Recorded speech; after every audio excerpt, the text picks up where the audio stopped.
While my favorite thing to do is draw portraits with graphite pencils, I have been practicing with watercolors for a while now, and my goal is to paint facial features first and eventually paint portraits with watercolors because practice is the only way to improve. So in this video, I will show you how I painted this eye with watercolors from sketch to finish.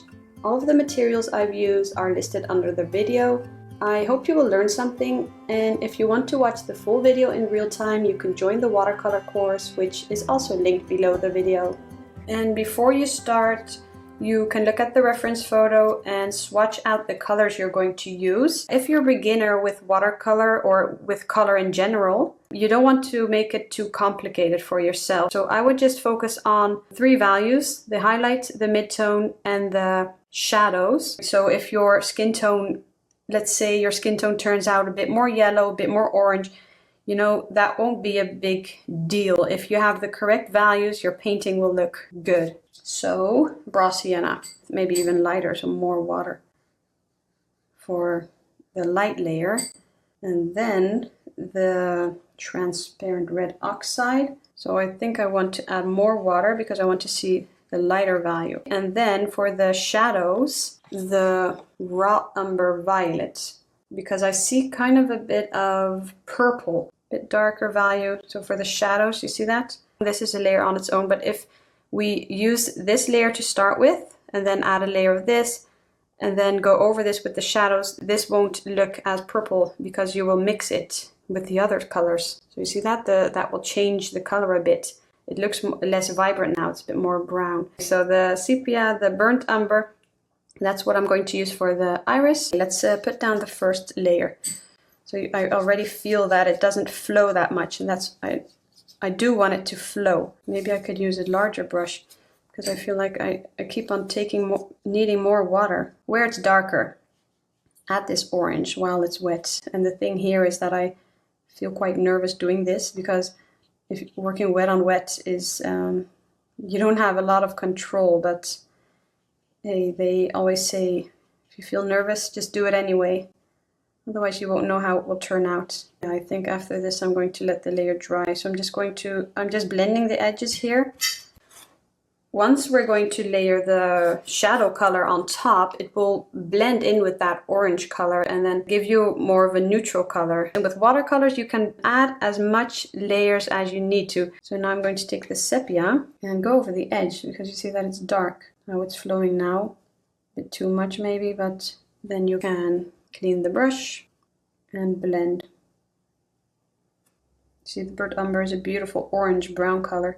If you followed the previous painting videos, you know that I create the crease line in layers, so I don't darken it at once.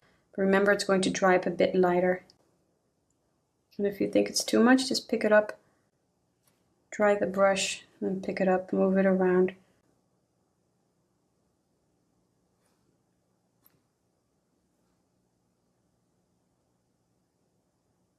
You can also let the yellow dry first, and then add another layer. And it looks like it's getting too dark, but yeah, I'm never sure, so I'm going to lighten it just to be sure.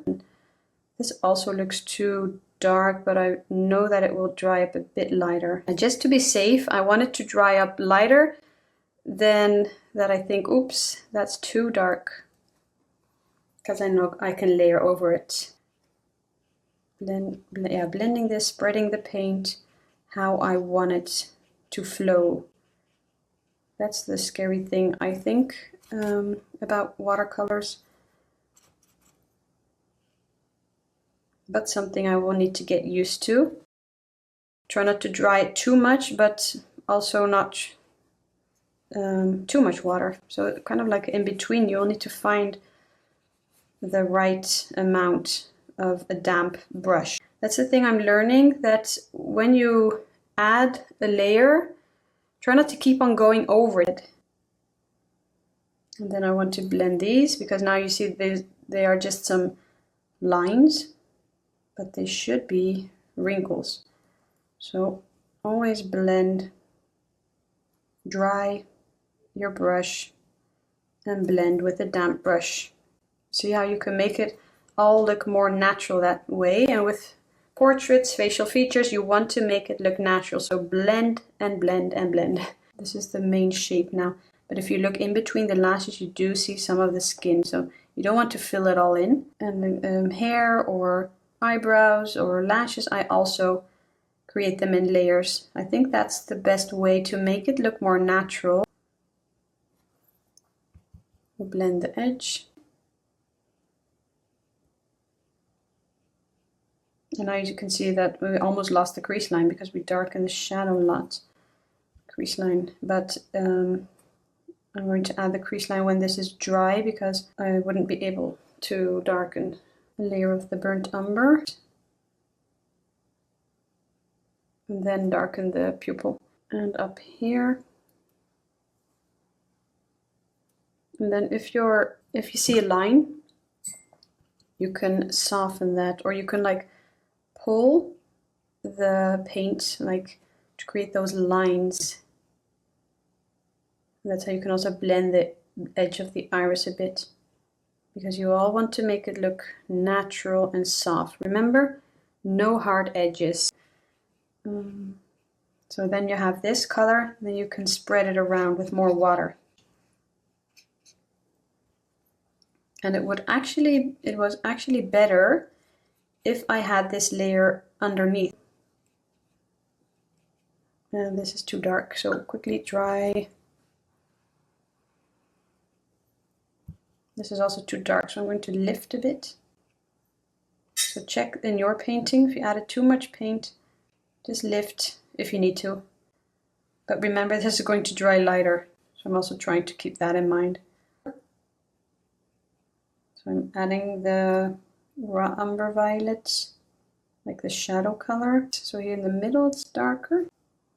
If it's not dark enough in your painting or the pupil isn't, you can add another layer. So you might think these steps could be unnecessary because I already created the wrinkles and then blended them, but I think it's easier to go step by step and work in layers. I think it's more safe that way instead of to darken right away. I have a bit of water, so I want to lift a bit. And then you want to take a tissue and then pick it up. So that's how you can lighten the layer if you want to. So add a bit of water. So if you have a certain area that you're not satisfied with the color, just lift.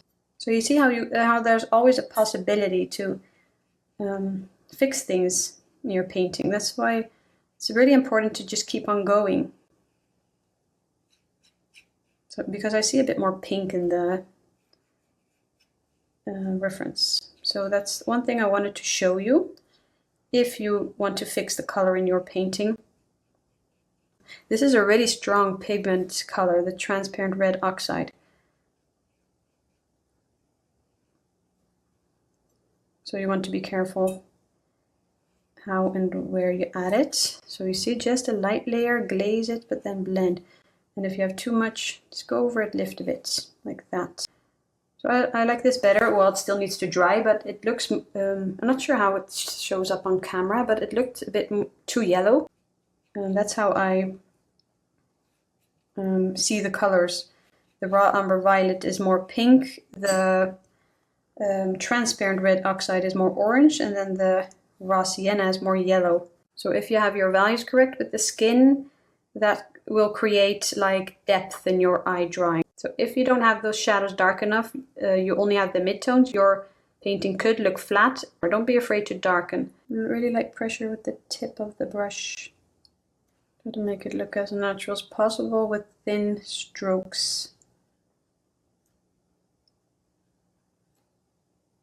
And remember that practice is key, so if you're still struggling a bit with the hair strokes, practice it on another piece of paper to get better and better. Better control of your hand, better control of just using the tip of the brush with really light pressure. With drawing, I also always advise to use light pressure, that you don't press too hard on your pencils. With the brush, it's the same. Just use the tip of the brush with light pressure. And yeah, it will help you to paint more naturally if you need to create smaller details.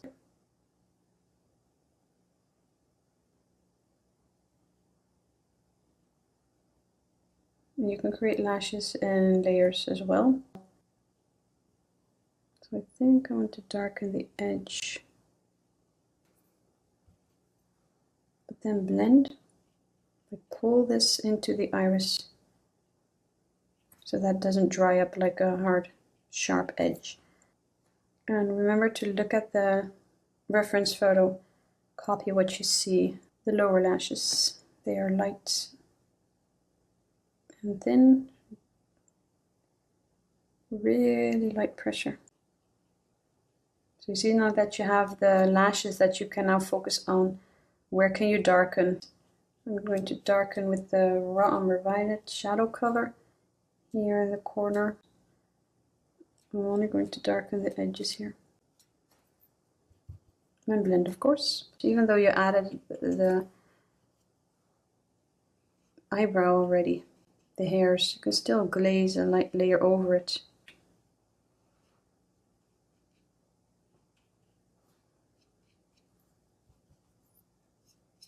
So I think the crease line is good now.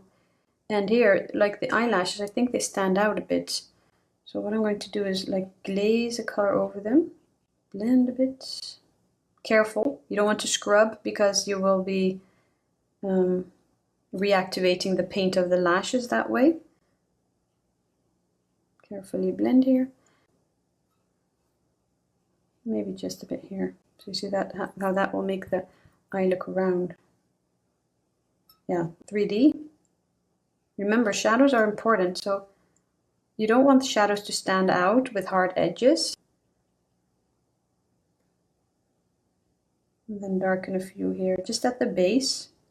You don't want to darken the tips, just leave them lighter and thinner. I want to use the acrylic marker. This is quite bright. What I do is just carefully, you can use a Q-tip for that. You don't want to use your finger here in the corner. So if you're finished with your painting, you can critique your painting, or you can look at it and think about the things that didn't go well or the things that did go well. And you can take that with you, all of the challenges you had. Here we just use one color. If you make a picture of your painting, you turn it into black and white, you can check the values that way if you feel like you need to. And again, remember the colors, try not to let the color, the exact color, scare you. So I hope the challenges I had and how I showed you how I fixed them, that you were also able to learn from them. I think I learned a lot by creating this painting, and I'm looking forward to creating more and more. I would also love to hear any thoughts you have, how you are liking watercolor so far, if you're a beginner or maybe that you have experience with watercolor but portraits are new for you, creating facial features with watercolors. And of course, if you have any questions, just let me know, and I'll see you in one of the next videos.